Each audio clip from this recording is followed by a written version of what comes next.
A continuación, desde el Centro Cristiano de Venezuela en la ciudad de Chimbote, Perú, transmitiendo la siguiente conferencia disertada por el pastor David Adrián Solano. Dios les siga bendiciendo a cada uno de ustedes.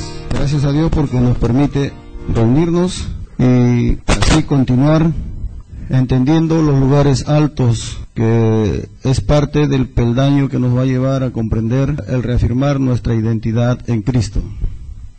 Yo le decía la semana pasada que este es un tema bastante importante porque a la luz de la Biblia nos va a llevar o a detectar lo que motiva nuestro comportamiento.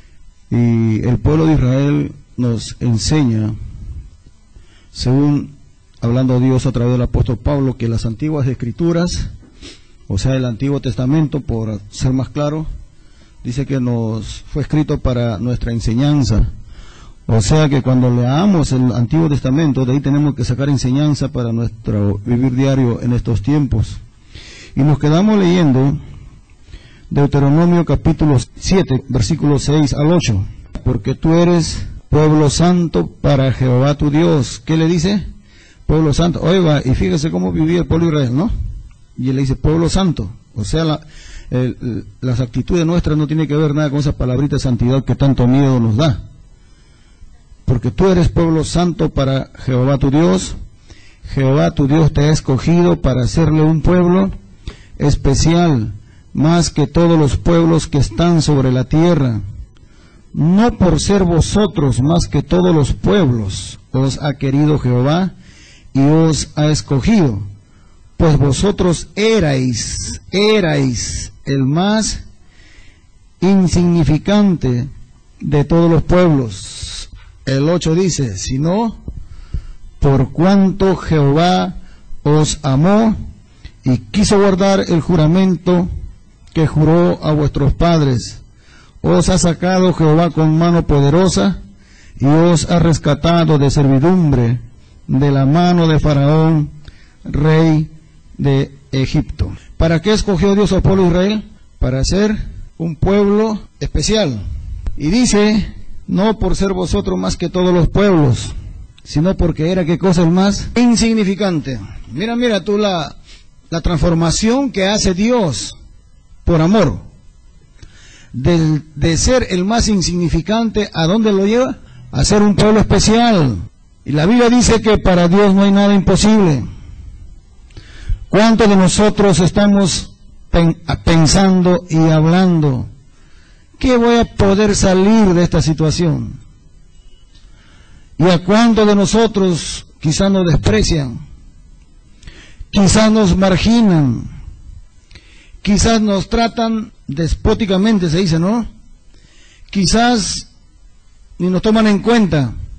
Y esa es la labor que le gusta hacer a Dios. A Dios le gusta que venga a Él gente de esa naturaleza insignificante. ¿Para qué? Para que lo transforme a qué hacer, ¿qué cosa? Un pueblo especial. ¿Usted cree que Dios le ha traído a este lugar para que sea una persona especial? ¿Lo cree? ¿Y por qué se siente deprimido? ¿Por qué se siente cabizbajo? ¿Por qué se siente triste? Mira, hay una cosa que debemos entenderlo, y es que si Dios nos trajo, es para transformarnos Él de todo lo negativo que somos, de todo lo incompetente que podemos pensar ser, de todo lo inútil, para hacernos algo muy especial. Pero eso tiene su tiempo de espera. El salmista dice que los que creen en Él saben esperar. Y el requisito para ver en nosotros, por nosotros mismos, la transformación y mostrarnos ante los demás para la gloria de Dios como gente especiales, radica en saber esperar. Porque lo que Dios dice, lo cumple, lo hace. Dios no es hijo de hombre para que se arrepienta, no miente. Ahora, el problema es que hay mucha gente que quiere ya, al toque, y Dios no es como el café instantáneo. No. La gente quiere rápido, ya, ahora. Mejor dicho, no quiero sufrir, no quiero esperar. Usted no va a conseguir nada si es así. Si usted cree en el Señor, usted tiene que esperar. ¿Pero para qué tenemos que esperar? Tenemos que esperar para conocernos a nosotros mismos. Tenemos que esperar para conocer más a nuestro Señor y Salvador.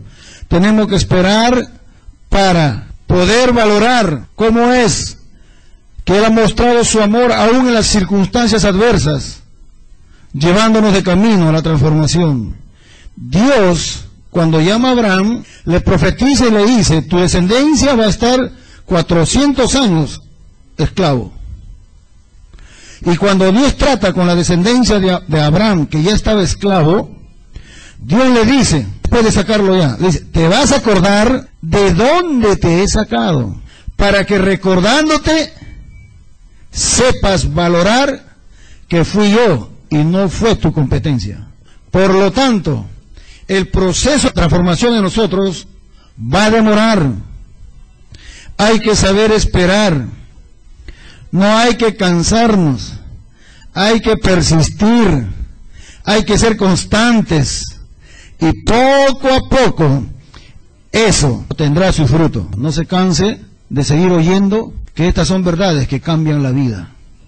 De verdad le digo, hermano. Cambia la vida. Quizás tú no te das cuenta, pero Dios está haciendo su trabajo dentro de ti.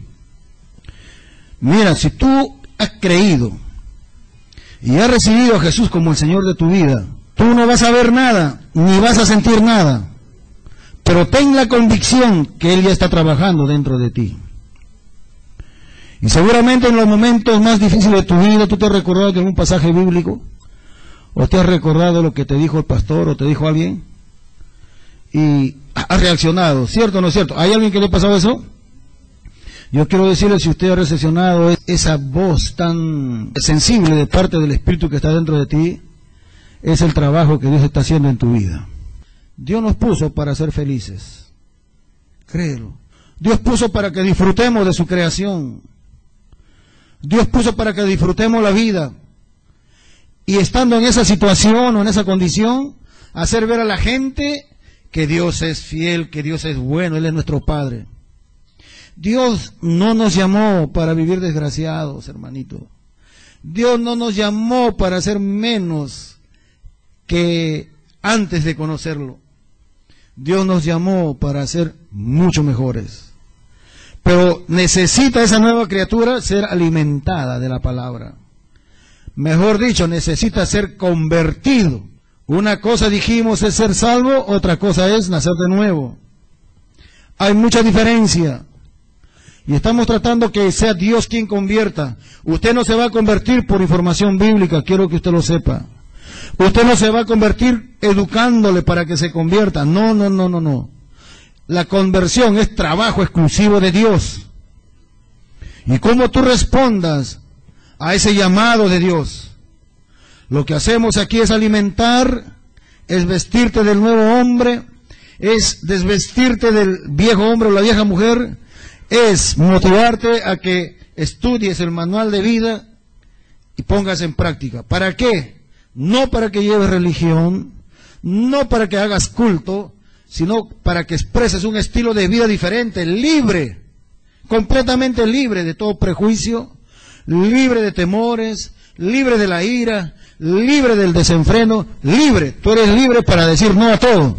Sí, porque cuando tú conversas con un religioso, el religioso te va a decir: eres libre del pecado, eres libre de la culpa, de condenación, del infierno. No solamente eso. Somos libres para decir no a todo y para decir sí a todo lo que le agrada a Dios. Ahora, el pueblo de Israel se desenfrenó. El pueblo de Israel se alejó de Dios, de su relación con Dios. Y Jeremías dice algo en el capítulo 17, el versículo 1 al 5. Dice la Biblia: el pecado de Judá escrito está con cincel de hierro y con punta de diamante. El esculpido está en la tabla de su corazón y en los cuernos de sus altares. El 2. Mientras sus hijos, escuchen, se acuerdan de sus altares y de sus imágenes de acera que están junto a los árboles frondosos y en los collados altos, sobre las montañas y sobre el campo. Todos tus tesoros entregaré al pillaje por el pecado de, ¿qué dice? De tus lugares altos en todo tu territorio. Mira tú la reacción de Dios. El 4. Y perderás, ¿qué cosa? La heredad que yo te doy, que te di. Y te haré, ¿qué cosa dice? Servir a tus enemigos. ¿En dónde? En tierra que no conociste, porque fuego habéis encendido en mi furor, que para siempre arderá. Hermanas y hermanos, ¿qué está diciendo Dios al pueblo de Israel? El pecado está esculpido. O sea, en otras palabras, vive para pecar. Como aquel que dice, ay, pero ¿cómo voy a dejar eso? No puedo dejar de pecar. Ahí lo tiene adentro grabado, ¿no? Ahí dice, mira, el pecado de Judá está escrito con cincel de hierro, grabado está con punta de diamante sobre la tabla de su corazón y sobre los cuernos de sus altares. Un pueblo altamente pecador. Ahora no está hablando de mente esto. Está hablando de sus ritos religiosos que hacían. Y aquí hay algo muy importante que decirle. Cuando llega Israel, ve que habían pueblos que rodeaban toda esa área, que tenían o creían que los dioses que tenían moraban en el cielo geográfico, arriba, en las alturas. Entonces, el lugar para ellos más adecuado para adorar a estas divinidades eran una elevación cualquiera de terreno. Ahí iban, levantaban piedritas y ahí ofrecían sacrificio a esas deidades. La Biblia habla que esas deidades eran baales, o sea, dioses. En la antigüedad, aún en nuestra cultura, usted va a ver que en los cerros, en las montañas, ahí levantaban sus altares y ahí tenían su centro de adoración a las divinidades. Sin ir muy lejos, usted ha visto Sacsayhuamán, usted ha visto Machu Picchu, si está por el norte a Chan Chan, si está en cualquier sitio, usted va a ver que en todo cerrito hay ahí un centro de adoración. En todo lugar de la tierra, el hombre creía que las divinidades estaban en los cielos. Entonces, mientras más cerca al cielo, a través de una montañita, de un lugar alto, ahí levantaban su altar. A eso lo llama la Biblia como lugares altos. Y ahí ofrecían sus sacrificios. El pueblo de Israel vio todo eso. Y también, ojo, ponga atención, también levantó altar a Jehová en los lugares altos. Y era aceptado esa adoración. Usted va a encontrar en el peregrinaje de uno de ellos, de Abraham, levantó un altar a Jehová y sí presentó sacrificio. O sea, mientras no había un templo, adoraban en lugares altos. La diferencia está en que cuando Dios permite que se construya un templo, el pueblo de Israel ya no debería ser un altar en algún lugar alto. ¿Por qué? Porque ya Dios les hizo entender para que, como recién estaba en proceso de maduración el entendimiento de la gente, que Dios estaba en un lugar determinado y que se llamaba templo. Pero no obstante eso, el pueblo de Israel seguía imitando a otras naciones. También levantaban lugares altos, pero no para Jehová, sino para los baales, para los dioses paganos. Y es triste encontrar eso en la Biblia. Lea conmigo Primera de Reyes, capítulo 12, versículo 28 al 33. Y habiendo tenido consejo, hizo el rey, ¿qué cosa? Mira, 2 becerros de oro. Y dijo al pueblo, bastante habéis subido a Jerusalén. He aquí, ¿qué cosa le dice? Tanto tiempo cansado de ir a Jerusalén a adorar a Dios, mejor voy a hacer aquí yo los dioses. Y aquí están sus dioses. ¿Qué cosa eran sus dioses? 2 becerros, hermano. Y le dice, oh Israel, los cuales, mira, los cuales te hicieron subir ¿de dónde? De la tierra de Egipto. ¿Qué le está diciendo el rey? Estos 2 becerros te sacaron de Egipto. ¿Y qué dijo Dios en la lectura anterior que hemos tenido? Que Él los había sacado ¿con qué? Con mano poderosa. Y fíjate ese rey llevando al pueblo a que adoren a 2 becerros en lugares altos. Y sigue. Y puso uno en Betel y el otro en Dan, en 2 ciudades del mismo pueblo de Israel. Y esto fue causa de, ¿qué dice? De pecado, porque el pueblo iba a adorar delante de uno hasta Dan. Hizo también cosas sobre los lugares altos, casas sobre los lugares altos. Fíjate acá, esto es lo más triste. E hizo sacerdotes de entre el pueblo. Entonces instituyó Jeroboam fiesta solemne en el mes 8, a los 15 días del mes, conforme a la fiesta solemne que se celebraba en Judá, y sacrificó sobre un altar. Así hizo en Betel, ofreciendo sacrificio a los becerros que había hecho. Ordenó también en Betel el sacerdote para los lugares altos que él había fabricado. Sacrificó pues sobre el altar que él había hecho en Betel, a los 15 días del mes 8, el mes que él, ¿qué cosa dice? Había inventado, ¿de qué? De su propio corazón. E hizo fiesta a los hijos de Israel y subió al altar para quemar incienso. ¿Para quién quemaba incienso? Para los 2 becerros. En el mes que él mismo había inventado para adorar a los 2 becerros. ¿En dónde se daba este desenfreno espiritual? En los lugares altos. Estamos hablando de cerros, de montañas, ¿sí? Estamos hablando de altura, no de otra cosa. El pueblo de Israel allí se desenfrenó desconociendo a Dios. ¿Qué cosa estaba demostrando el pueblo de Israel con esta actitud? Rebelión contra la voluntad de Dios. Ponga atención. Yo les dije que vamos a entender qué significado tienen los lugares altos para poder nosotros comprender nuestra identidad. Porque mi identidad está sustentada en lo que yo pienso. Recuerda, esto se origina cuando entendemos lugares celestiales. Dice que nos hizo sentar ¿en dónde? ¿En dónde quedan los lugares celestiales? Cuando Jesús dijo es necesario nacer de nuevo, ¿qué estaba diciendo? ¿De dónde hay que nacer? De lo alto. Lugares celestiales es alto, no de altura, sino de calidad.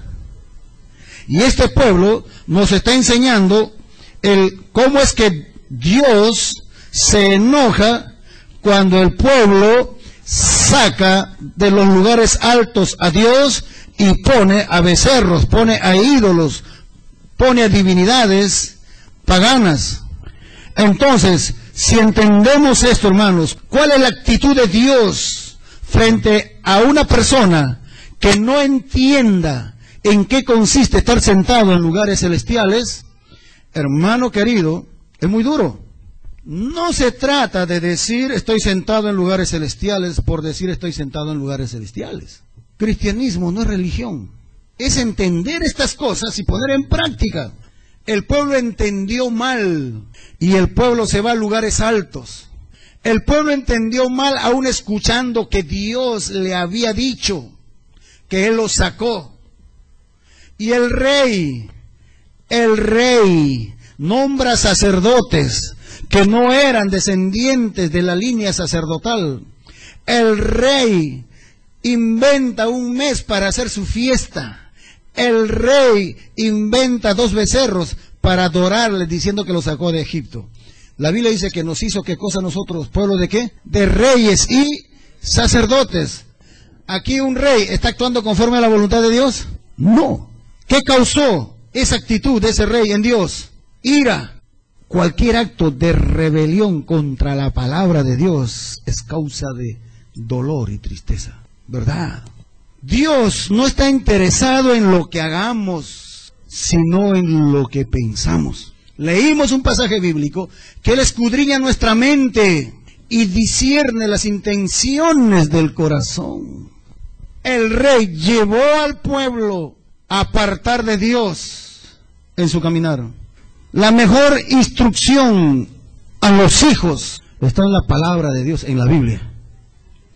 Si como padres, rey responsable del hogar, rey y sacerdote en tu hogar, no lee la Biblia con tus hijos, escúchame, cuando ellos sean padres, nunca leerán con tus nietos. Si tú ahora no le lees la Biblia a tus hijos, ellos nunca lo leerán a tus nietos, menos a tus bisnietos. Si ahora estamos viviendo una vida mediocre, ¿cómo serán los tiempos peores que vienen? Y no tenemos una generación fuerte, confiando en su Creador, que es Dios quien les trajo a esta tierra. Dios ha puesto en nuestras manos el manual para vivir bien y es la Biblia. Por favor, léalo. Enseñe a su hijo la Biblia. Hágalo. Está asegurando usted su vejez. Está asegurando usted su ancianidad. ¿Sabe por qué? Porque Él hará volver el corazón de los padres sobre los hijos y el corazón de los hijos sobre los padres cuando usted se interesa en temer a Dios y enseñarle la palabra a sus hijos. Ahora hay padres que se quejan de una edad avanzada. Mi hijo no me hace caso. Mi hijo se olvida de mí. Mi hijo es un desobediente. La pregunta sería, ¿qué le enseñaste cuando estaba tierno? Pero yo nunca le enseñé cosas malas. Mira, no le enseñó cosas malas ni le enseñó cosas buenas. El rey encargado de conducir al pueblo al temor a Dios, le da todo lo contrario a la voluntad de Dios. Hace ídolos en lugares altos, entrando en rebeldía abierta con su creador. Los lugares altos que hizo el pueblo de Israel, imitando a los pueblos paganos, fue una rebelión abierta contra la voluntad de Dios. No obstante, hermanos, que años atrás Dios los toleró y bendijo especialmente a Judá a pesar de esas actitudes. Pero ¿sabe una cosa? Eso no pasó desapercibido delante de Dios. ¿Por qué? Dios les había advertido solemnemente lo que está escrito en Levítico 26, 27 al 31. Y fíjate lo que dice esto. Si esto no oyereis, sino que procediereis conmigo en oposición, yo procederé en contra de vosotros. ¿Con qué dice? ¿Tú crees que Dios ha cambiado? Él es el mismo ayer, hoy, por los siglos de los siglos. Dice, y os castigaré aún 7 veces por vuestros pecados. Y comeréis, ¿qué cosa dice? La carne de vuestros hijos. Y comeréis la carne de vuestras hijas. Destruiré, ¿qué cosa dice? Vuestros lugares altos. Y derribaré, ¿qué cosa? Vuestras imágenes. Y pondré vuestros cuerpos muertos sobre los cuerpos muertos de vuestros ídolos. Y mi alma os abominará. Haré desiertas vuestras ciudades y asolaré vuestros santuarios y no oleré la fragancia de vuestro suave perfume. ¿Cómo ve usted ahí el carácter de Dios? ¿Y sabes una cosa? Esto se cumplió literalmente con el pueblo de Israel. El pueblo de Israel pasó por esta experiencia porque lo que Dios dice se cumple. La advertencia que Dios da es específicamente para destruir los lugares altos. Y esta advertencia le da Dios a su pueblo antes de que ingresen a la tierra prometida. ¿Cuándo destruirá Dios los lugares altos? Recuerda que hemos leído que Dios le había escogido como un pueblo especial, ¿cierto o no es cierto? Y que Dios lo había hecho porque lo amaba. Entonces, si es así, nosotros podemos pensar, Dios va a actuar suavemente con ellos. Mentira. Él cumple su amenaza. Dios había dicho que dejaría desiertas sus ciudades. Dios está diciendo que desolaría sus santuarios. Y sabes una cosa, Dios lo hizo. Históricamente, en el año 709 antes de Jesucristo, antes que venga Jesucristo, Dios prácticamente desapareció al pueblo de Israel. A las 10 tribus prácticamente lo desapareció. Quedó totalmente destruida también Judá, salvándose una parte pequeña de Judá por la actitud del rey Ezequías. El rey Ezequías quitó los lugares altos de Jerusalén y por ese motivo Jerusalén fue liberada. Pero los descendientes de ellos volvieron a restaurar los lugares altos y volvió la misma desolación para Israel. Segunda de Reyes 23-25, hermano, habla del rey Josías y cómo el rey Josías restaura otra vez la adoración a Jehová y dice, no hubo otro rey antes de él que se convirtiese a Jehová de todo su corazón, de toda su alma y de todas sus fuerzas, conforme a toda la ley de Moisés, ni después de él nació otro igual. ¿Qué había hecho este rey? Dice la Biblia que se convirtió ¿a quién? A Jehová. Ponle atención a esto. Con todo su qué, ¿con qué más? ¿Y con qué más? Y había hecho conforme a qué dice. ¿Sabe qué quiere decir había hecho conforme a la ley de Moisés? Había hecho conforme a la palabra de Dios. Puso en práctica la palabra de Dios. Por lo tanto, fíjate que está registrado en la historia que no hay ni habrá otro como él.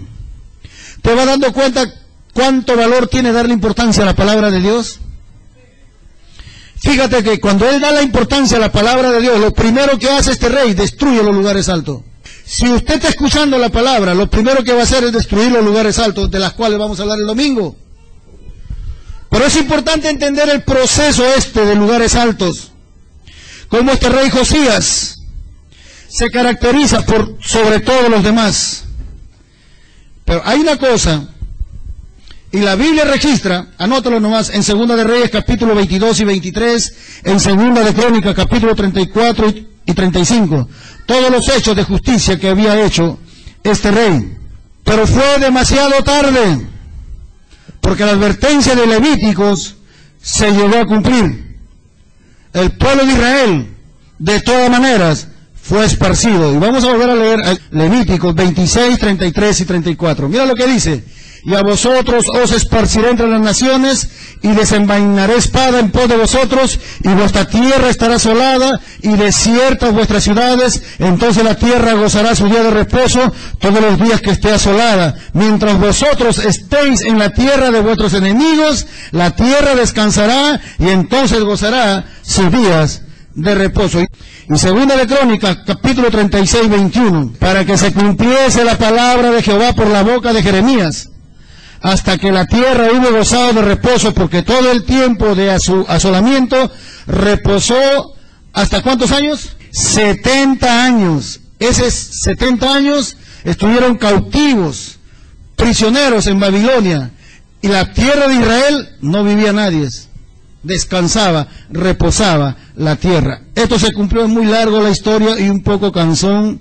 Ahora, la pregunta mía es, ¿habrá ahora, en nuestros tiempos, lugares altos? ¿Habrá ahora en tu vida y en mi vida lugares altos? ¿Sí o no? Ya hemos entendido en qué consiste lugares altos. Dice la Biblia que lo que sucedió al pueblo de Israel es para nuestra enseñanza. Si hubieran lugares altos allá, aquí también, ahora tú y yo tenemos lugares altos. ¿Qué cosa impulsaba a hacer en la práctica esos cultos idolátricos? ¿Qué impulsaba a los reyes? ¿Qué impulsaba a los sacerdotes a llevar al pueblo a esos lugares altos? ¿Qué cosa? Su mente. Lo que maquinaban en la mente, lo ponían en práctica.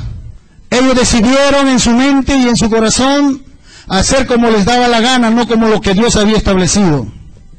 Y esos pensamientos se materializaban en los lugares altos. ¿Cuál era la consecuencia? Porque se desprendieron de Dios. La gente empezó a confiar en la gente. Y mira lo que dice: así dice el Señor, maldito el hombre que confía en el hombre, maldito el que se apoya en su propia fuerza y aparta su corazón del Señor. Será como que dice, como una zarza en el desierto, no se dará cuenta cuando llegue el bien, morará en la sequedad del desierto, en tierra de sal donde nadie habita. No se dará cuenta. ¿Con qué parte de su organismo el hombre se da cuenta? No se da cuenta cuando llegue el bien. ¿Quién? El hombre que confía en el hombre. Pon cuidado. No está su confianza en lo que dice Dios en su palabra, sino en lo que va a hacer el hombre por el bien del hombre. Por lo tanto, dice, será maldito. ¿Cuál es la consecuencia de ser maldito en este caso? No darse cuenta cuando el bien llega. Dice que vas a parecer tierra seca. Vas a parecer como retama en el desierto. ¿Usted no conoce a alguien, por si acaso, que por ahí te queda pena, todo seco, todo triste, todo apagado? No, es que está pasando su prueba con el Señor. No está confiando en Dios, por lo tanto Dios está cumpliendo la misma ira que cumplió con el pueblo de Israel. Literalmente lo está cumpliendo con nosotros, si es que no confiamos en la palabra del Señor. Será como la retama en el desierto, y no verá cuando viene el bien, sino que morará en los sequedales en el desierto, en tierra despoblada y deshabitada. Cuando llegas a tu casa, todo es tristeza. Cuando llegas a tu casa, ponga atención a esto, llegas a tu casa y no quieres entrar de miedo, de temor. porque no vas a encontrar nada en la refrigeradora, no hay plata para el pan de mañana, no hay nada, no hay gozo, no hay felicidad, estás aburrido en tu casa. ¿No te ha pasado eso por si acaso? A mí sí. No me responda usted. Todo te aburre, te rasca la cabeza, no sabes qué hacer, no duermes tranquilo, no comes tranquilo. Eso mismo está pasando. Cuando no hay conocimiento de la palabra, eso se da en el ser humano ahora. Porque esto se cumplió con el pueblo de Israel. Y el mismo Dios de ayer es el mismo Dios de ahora y será mañana. Ahora, fíjate tú, la contraparte. El versículo siguiente, hermano, el 7. Léelo bien. Mira lo que dice. Bendito el varón, ¿qué cosa? Que confía en Jehová y cuya confianza es Jehová. El 8. Póngale cuidado a esto. Porque será, ¿como que dice? Dalo fuerte. Porque será como el árbol plantado junto a las aguas que junto a la corriente echará sus raíces y no verá cuando viene el calor, sino que su hoja estará verde y en el año de sequía no se fatigará ni dejará de dar fruto. ¿Quién? ¿En cuántos hogares hasta ahora, voy a hablar de los siderúrgicos, hasta ahora está pendiente esa espada del despido, sí o no? Porque ya he escuchado hoy día que van a seguir las cancelaciones. ¿Y cuántos cristianos que están con su Biblia están? ¿Me tocará a mí? ¿Me tocará a mí? Te voy a decir algo, sí les va a tocar, si no confiaron en el Señor. ¿Sabe por qué? Porque su confianza estuvo en el trabajo. Su confianza estuvo en su fuerza. Le va a tocar. Les va a tocar. Dios es fiel. Dios es amor y Dios es juicio, es justicia. Yo no lo deseo, y no me malinterpreten. Cuando yo doy estos textos de la Biblia me dicen, me ha maldecido. Oye, te estoy diciendo lo que dice la Biblia. Yo no te puedo mentir. Yo no puedo decirte, hermano, hermana, ni puedo decir a nadie, a ti no te van a cancelar porque eres hijo de Dios, cuando no les da importancia a la palabra de Dios. Te estaría mintiendo. Pero si tú has sido un hombre temeroso de Dios, y aquí escúchame bien, y tu confianza estaba en Jehová de los ejércitos, no en tu trabajo, no en tu juventud, y estaba en el Señor, mira, así te voten, se cumple esta palabra. ¿Sabes por qué? Porque vas a aparecer como un árbol que está plantado junto a la corriente de agua, y ahí vas a echar tus raíces, y no verás cuando viene el calor, sino que tu hoja estará verde, y en el año de sequía, en el año de crisis, en el año de recesión, ¿qué cosa dice? No te fatigarás ni dejarás de dar fruto. Eso es lo que dice la Biblia, yo no te puedo mentir. Yo me he puesto a pensar en cuántos hermanos, porque yo pasé por esa etapa de la cancelación. Cuando estaba el anuncio de la cancelación, yo decía, no, si yo salgo, yo recibo mi jubilación, mi liquidación, me voy a Estados Unidos, me pongo un tallercito, qué bacán que venga. Y cuando vino, hermanito querido, no te cuento, yo lo pasé. Y me he puesto a pensar de cuántos hogares que andan con una Biblia que dice son cristianos. Ahí salen los recursos. Felizmente a mí no me van a cancelar porque está diezmando. No me va a cancelar porque yo he ido. No se trata de eso, se trata de tener presente a Dios en el corazón. Ahí.